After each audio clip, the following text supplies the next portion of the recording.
Já parou para pensar que um texto de quase 2000 anos atrás pode ter um recado direto e surpreendentemente atual para a nossa vida hoje?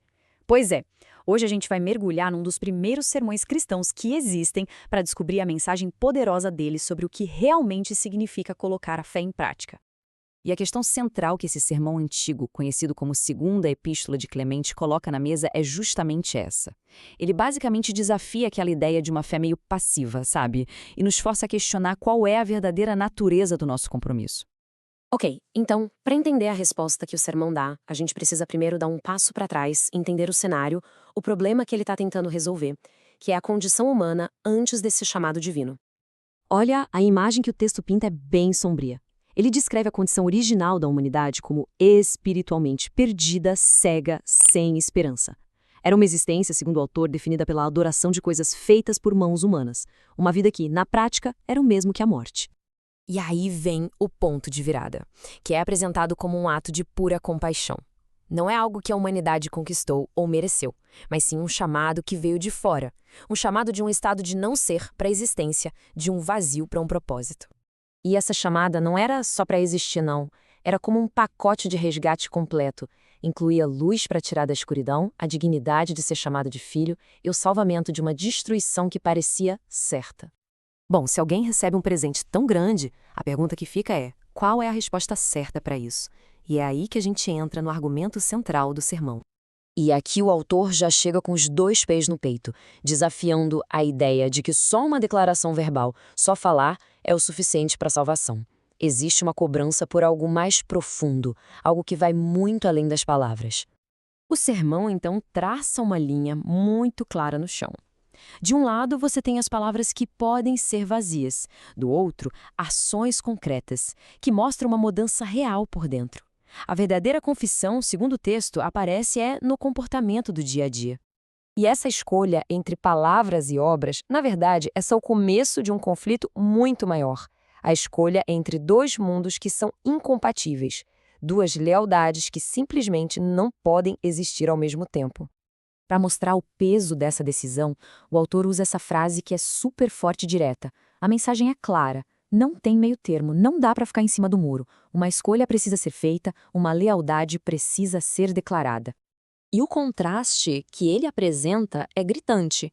Um mundo é descrito como passageiro, materialista, corrupto. O outro como permanente, espiritual, puro. O texto chega a dizer que eles são inimigos. Então, o ponto crucial é esse. A neutralidade aqui não é uma opção. Tentar manter um pé em cada canoa é, na visão desse texto, acabar escolhendo o mundo que é temporário. Para ganhar o eterno, é preciso renunciar ao presente. Ok, mas como navegar nessa escolha tão radical? Para explicar isso, o autor usa uma metáfora que o público da época entenderia na hora, uma imagem bem viva do mundo antigo. A vida é apresentada como se fosse uma competição de atletismo e de alto risco. Só que o prêmio aqui não é uma coroa de louros que murcha com o tempo. O prêmio é imortal, a vida eterna. E para vencer essa competição, existe um processo claro. Não é uma vitória passiva que cai no colo. Exige esforço ativo, exige seguir as regras da justiça e, só então, vem a recompensa. E o sermão faz questão de enfatizar.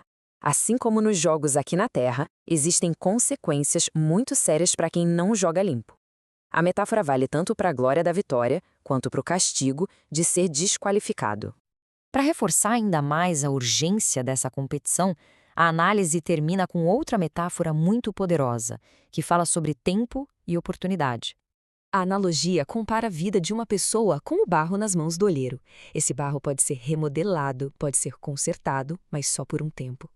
Existe um ponto em que a forma se torna permanente. E essa linha do tempo é crítica. A chance de mudar existe apenas nesta vida. O sermão é bem enfático ao dizer que depois da morte, essa janela de oportunidade para a conversão se fecha. E essa finalidade, essa ideia de que a forma se torna permanente, torna o chamado arrependimento não só importante, mas incrivelmente urgente.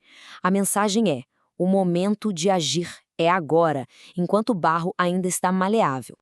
No fim das contas, depois de todas essas metáforas e argumentos, esse sermão antigo se resume a uma lição essencial, tanto para os ouvintes daquela época quanto para a gente hoje.